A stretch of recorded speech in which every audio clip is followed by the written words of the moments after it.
Welcome to Kenton Teaches. Enjoy the video. You start by confirming prerequisites: App Inventor running, a test device, and an API key. Next, create a new project and add UI, a text box for prompts, a button to send, and a list view or label to show replies.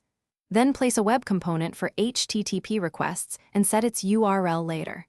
Once done, configure your button to call a procedure that reads the text box text. This immediate wiring gets your app responding and avoids wasted setup time.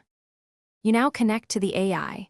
Set the web component URL to the API endpoint and add authorization and content type headers. Build the JSON body with keys like model, prompt, max tokens, and temperature. Convert that map to text and call web, post text.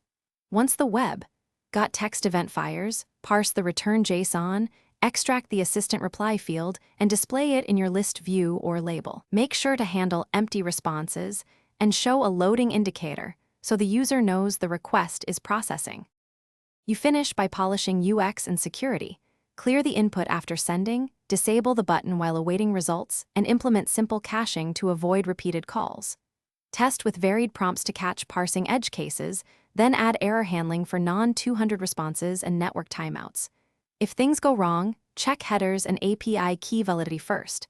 Common issues are incorrect authorization format or JSON structure. Fix those and retry. Finally, consider a server proxy to keep your key safe.